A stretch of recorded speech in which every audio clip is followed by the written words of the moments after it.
we are going to start with new information on the awful tragedy unfolding in Texas. My God, it's a nightmare.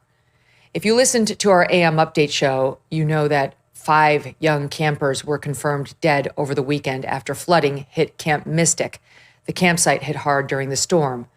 At around 9 a.m. this morning, the camp put out a statement that reads in part, Camp Mystic is grieving the loss of 27 campers and counselors following the catastrophic flooding on the Guadalupe River. And I feel sad for the counselors too. You start to read up on them. They were just teenagers themselves. The counselors are just high school girls. And the campers were 8 and 9-year-old little girls. I mean, but none of these was even an adult. 27 lost with almost no chance to live whatsoever, the way this river moved in. It's unclear exactly what number of the 27 are which, the very young children and the teenage counselors, but it just doesn't matter. Thinking of the terror that those sweet souls felt, it happened overnight. 1 minute tucked in their beds in their nightgowns at sleepaway camp, completely joyful. By all accounts, the girls love this camp. And the next, a wall of rushing cold water in the total darkness of night. This is the aftermath of what happened at Camp Mystic. Oh, for the listening audience, you're going to see the beds inside the cabins. This is an all-girls camp that's been around for nearly 100 years. Here you see rows of bunk beds thrown about, covered in mud, left behind when the waters finally receded. Pink and purple blankets, stuffed animals, all stuff your little girl probably has. Fans, photos taped to the walls. Stuff they packed for what was supposed to be a normal week of camping with new and old friends and horseback riding and Bible reading. These were Christians. It was a Christian camp. The cabins for the youngest campers sat less than a football field away from the Guadalupe River, which rose several feet in just minutes. They said normally it was around 1 foot and went up to over 34. Among the girls lost was Renee Sumastrala. She was 9 years old. Sumastrala. Her uncle wrote on social media, "We are thankful she was with her friends and having the time of her life, as evidenced by this picture from yesterday, the day before she died. She will forever be living her best life at Camp Mystic." Lila Bonner and Eloise Peck were best friends and campmates too. Here's a picture of the two of them, arm in arm, arms around each other's shoulders, hugging. Eloise's mother writing on Facebook, quote, "Eloise was literally friends with everyone. She loved spaghetti, but not more than she loved dogs and animals. She passed away with her cabin mate and best friend, Lila Bonner, who also died. Eloise had a family who loved her fiercely for the 8 years she was with us, especially her mommy." Oh my God, it's awful. It's just so awful. The loss of life was not just at Camp Mystic. The death toll continues to rise by the hour. As of noon Eastern on Monday, it stands at 82 people dead, but it will climb. Sisters Blair and Brooke Harbor also lost their lives. They were just 11 and 13. They were staying with their grandparents in a cabin along the same river, their grandparents still unaccounted for. A family member said the bodies of Blair and Brooke were later found 15 miles away from the campsite with their hands locked together. If you don't live near a river, it's sometimes hard to imagine just how quickly they can rise. But this next video shows what people in Kerr County, Texas, and surrounding areas were up against. It was taken by Gavin Walton near Center Point, Texas, and he shared it with us. Gavin tells us he took the video just after 7 a.m. on July 4th. Remember, this happened largely overnight, Thursday to Friday. Look at this. He was standing on a bridge. This is downriver from Camp Mystic. You can see the Guadalupe riverbed is almost dry with little water in it, and then a rush of water quickly surges from around the corner. I've seen so many videos of this online where it's dry, it's a regular road, and the next minute it's a raging river. This next video was taken just 5 minutes later on the very same bridge. The water's now filled with debris, easily taking down nearby trees. It's uprooting old trees, root and branch. This video was taken 17 minutes after the first rush of water. Now you see the water has not only risen several feet, but has picked up speed too, speed and force that would be nearly impossible for a youngster or even an adult to withstand. This video taken 33 minutes in. The water's now almost as high as the bridge.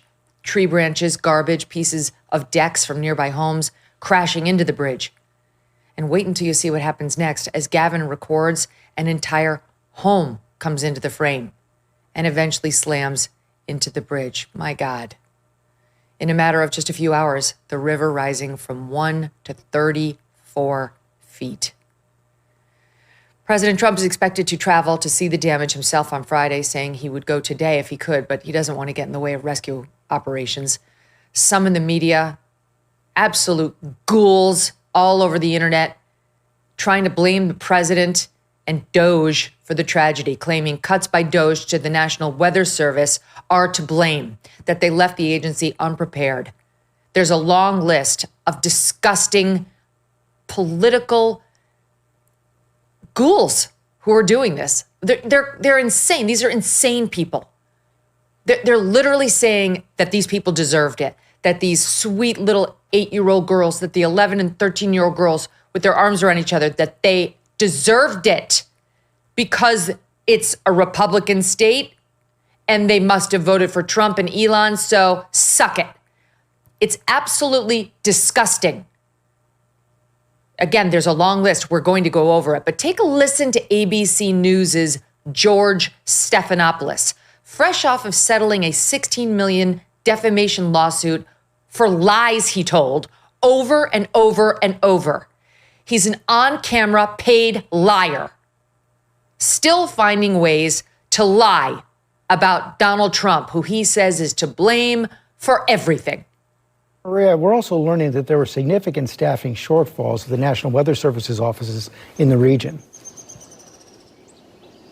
You know, George, as of right now, the local county officials really didn't want to address that just yet. Okay. He wants you to know that there were shortages at the National Weather Service. What is the relevant question? Were there shortages in the office that was responsible for this region?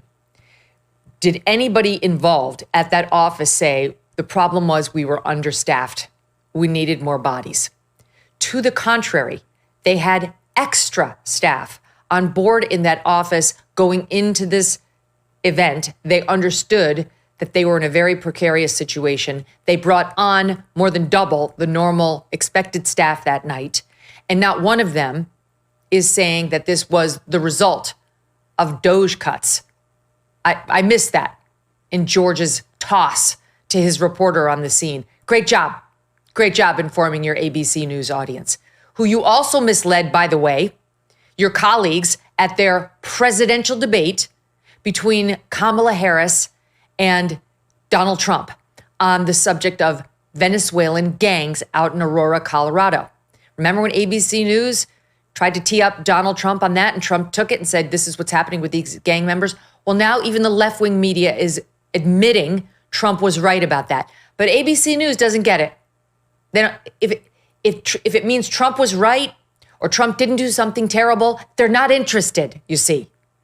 Because our media won't respect the dead, that some of which are still floating in the Guadalupe River. They're too focused on bringing down Orange Man bad. They're sick. These are sick people we're dealing with. They're on the left and they're all over the media. It's just reached the same epic flood proportions of that very river, where it's almost too strong and overwhelming to really handle. Since President Trump was sworn in, his administration has made enormous progress at a breakneck pace. But don't forget, while they're moving mountains for the good of the nation, you've got your own personal savings to worry about. And one of the best ways to look after your savings is through diversification, particularly with gold, like from Birch Gold Group. In the past 12 months, the value of gold has increased by 40%. OMG. Central banks continue to bolster demand for gold by buying in record quantities. Global instability and tension is high, and Birch Gold makes owning physical gold extremely easy. Easily convert an existing IRA or 401k into a tax-sheltered IRA in physical gold, or buy some to store in your home safe. Just text MK to the number 989898 and Birch Gold will send you a free info kit on gold. There's no obligation, just useful information. With an A+ rating from the Better Business Bureau and tens of thousands of happy customers, take control of your savings today. Text MK to the number 989898.